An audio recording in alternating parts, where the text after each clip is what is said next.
The two women married each other in Massachusetts in 2010. They had hoped to repeat the ceremony in Michigan and adopt each other's children. You get busted up for 52 weeks, but that's not the only price you'll pay. Detroit and Windsor mark the busiest trade crossing in North America. Roughly a fourth of all the goods traded between the two countries pass through here. We know what the mission is. It's about doing a better job at that. And the Archbishop of Detroit believes he now knows how to make that happen. Archbishop Alan Vigneron releases the findings of the first ever survey of the Archdiocese. We have to grow the church. These are our priorities to do that. Parishioners took part in the survey last November. It focuses on 7 areas, including satisfaction with the parishes. We have to find a new way to advance our life and fulfill our mission in the beginning of the 21st century. The Archdiocese faces problems similar to many local governments: less money and fewer people. The survey is to help guide the Archdiocese into its future. A plan is just that. It's not a contract, and you have to adjust as you go along. The survey involves close to 42,000 people.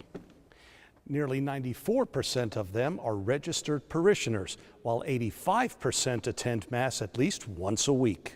The survey finds most Metro Detroit Catholics believe their parish is excellent or good. Most have attended their current parish for at least 11 years. But the survey also finds the Archdiocese needs to do a better job of reaching out to inactive and non-Catholics. Plus, it needs to improve its use of online communication. We have something wonderful to offer. And that's the message the Archbishop wants to spread, and not just the gospel. With your news that's straight to the point, I'm Dave Leval, TV 20 News at 10. This is clearly a major project for the city of Detroit and for Michigan. Congressman Gary Peters minces no words regarding the area's biggest project in decades. That's the new bridge that will link Detroit with Canada. But a major roadblock is the $250 million the U.S. is being asked to pay for a new customs inspection plaza. I know the city of Detroit. I've visited here many times as a private citizen, including as recently as last September. But this is Jay Johnson's first visit to the city as the nation's Homeland Security Secretary. He joins Peters and other elected representatives at the Detroit Regional Chamber. We are actively looking for ways to fund a potential customs plaza. Secretary Johnson will let President Obama know whether to fund the project. The Canadians are fronting America's share of the new bridge. The money will be repaid by tolls. Detroit and Windsor mark the busiest trade crossing in North America. Roughly a fourth of all the goods traded between the two countries pass through here. Now, there's no denying the new bridge needs a customs plaza. The concern is, should that project go to the front of the line? The Blue Water Bridge connects Port Huron with Sarnia, Ontario. This is the second busiest trade crossing along the northern border. More than $100 million in goods cross here daily. The Customs Plaza is decades old. Border agents tell us they can inspect trucks, but there's nowhere to store the cargo while they do so. That's why they also want federal money for a new Customs Plaza. As I often say, it's not an engineered drawing or an artist rendering. It is an existing bridge. Congresswoman Candace Miller believes that's one reason why the Blue Water Bridge project should go first.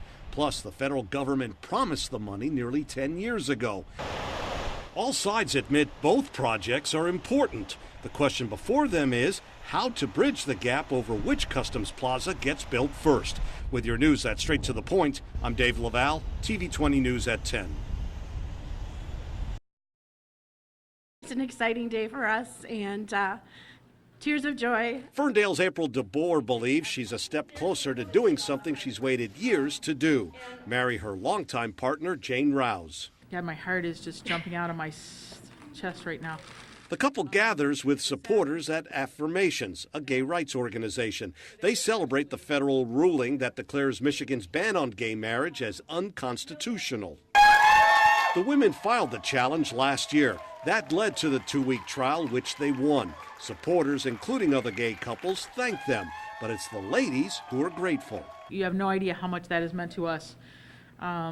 And how humble we are to be here representing every one of you. The two women married each other in Massachusetts in 2010.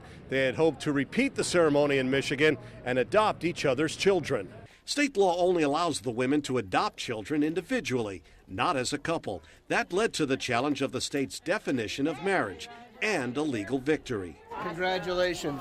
We are going to get married. We want to get married. But that will only happen once the two women know there are no more roadblocks to them tying the knot. With your news that's straight to the point, I'm Dave Leval, TV 20 News at 10.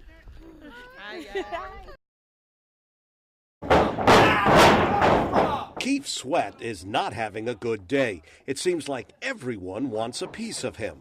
Hey, come on now, you gotta give me a clean break. On the ropes, let's go. One. Sweat is training for his night job. He's known the rest of the time as Mark Ross. I mean, I've been a fan since I was 8. Which is why Ross is among the students at Port Huron's Blue Water Championship Academy. So, if I'm your size, you came right in underneath like this. Right. Andrew Darcy reopened his wrestling school after a 6-year hiatus. The former pro wrestler is ready again to teach students about what he knows regarding the squared circle. A lot of pain. But Darcy is serious when it comes to teaching professional wrestling. He admits it takes a special person to step into the ring. Someone who has athletic ability, someone who has the drive, will, and determination to succeed. You can't come in here only going 40%. And you don't have to be a man. Hey, come on now, Hannah, give me a bro break. Let's go. One. Hannah Geyer shows she can hold her own with her male classmates. Well, it's definitely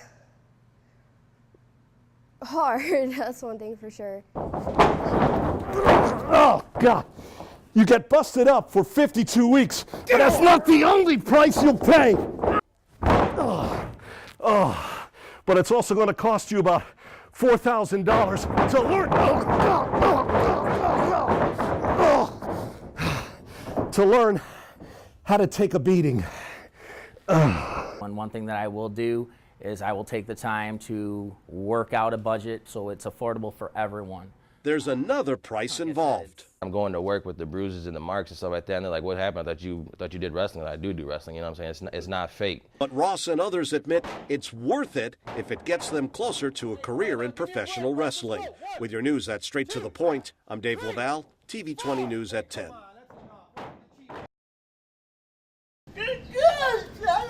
Jello is relieved. So is her owner. It's been a long time coming. Marguerite Maddox has hearing and other physical disabilities. She relies on Jello daily to help her. Taking care of business for service dogs at Detroit Metro Airport has never been this easy. Just have to go outside. Outside, as in the entrance to the terminal, Maddox and Jello would have to wait in line and go through a second security screening. Not now. Another service dog does the honors for this ribbon biting ceremony next to Gate 34 inside the McNamara terminal. It marks the official opening of this pooch potty. Delta Airlines is responsible for this destination known as Central Bark. I know there are some under construction, but this is a first that's ready to be used for our customers. And the only one of its kind restroom in the country. Sitting is one of two options we humans have when we use airport restrooms.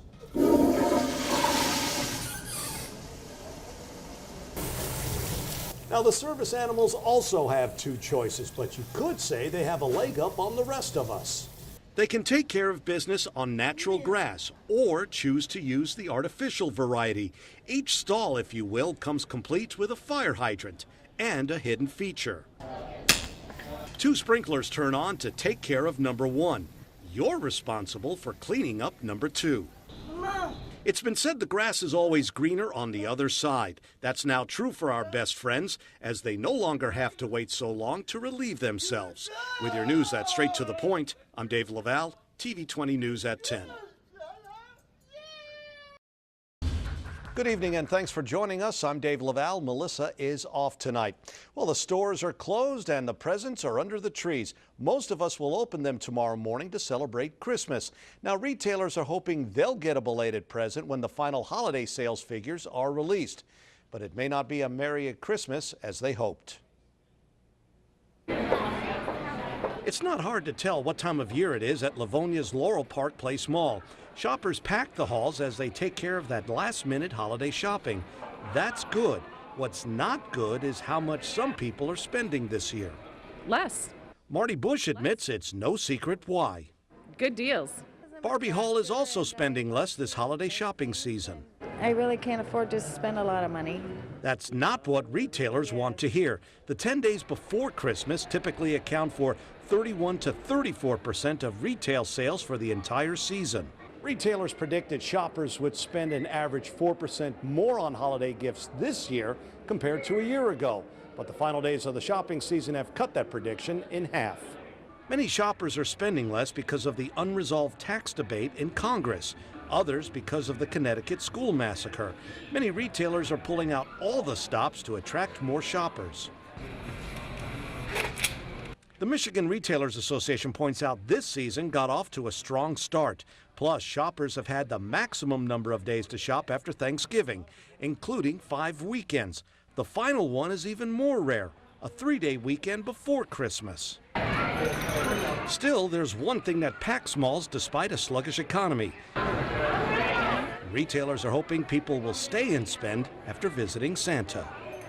And another thing that helped retailers this season is many stores open Thanksgiving night to start Black Friday sales, and that's the earliest it's ever happened. We also caught up with plenty of last-minute shoppers. They pack shopping centers, including the Macy's at Dearborn's Fairlane Mall.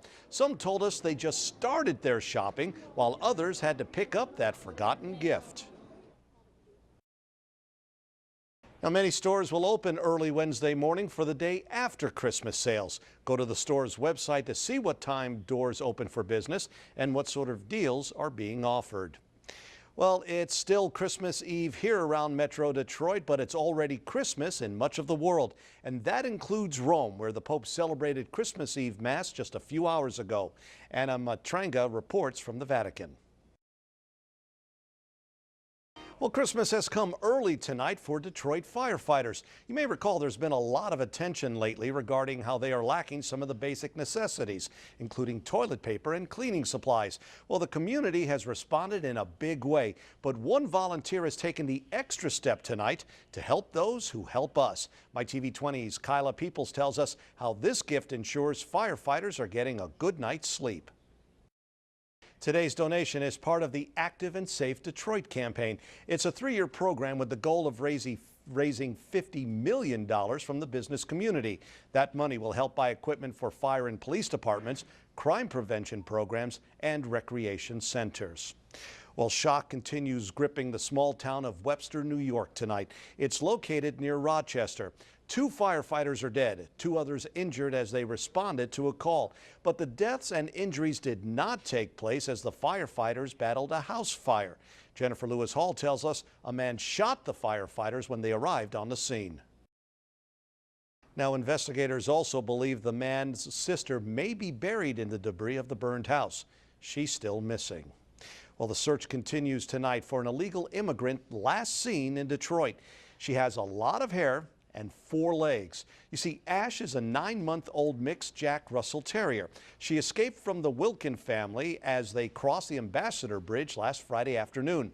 They were on their way to Atlanta for the holidays when border guards requested Ash be put in her cage. The Wilkins discovered their dog vanished after they crossed the bridge. Now, you're asked to email the family if you have any information. Fans are mourning the loss tonight of Oscar Madison. Jack Klugman died this morning at his home near Los Angeles. Klugman achieved his best fame as one half of the 1970s sitcom The Odd Couple. He won 2 Emmys for the show and received a Tony Award nomination for his role in Gypsy. Klugman was diagnosed with throat cancer in 1974. He lost a vocal cord to the disease 15 years later. Now, Klugman also achieved TV fame in the 1980s as the medical examiner Quincy. Jack Klugman was 90 years old.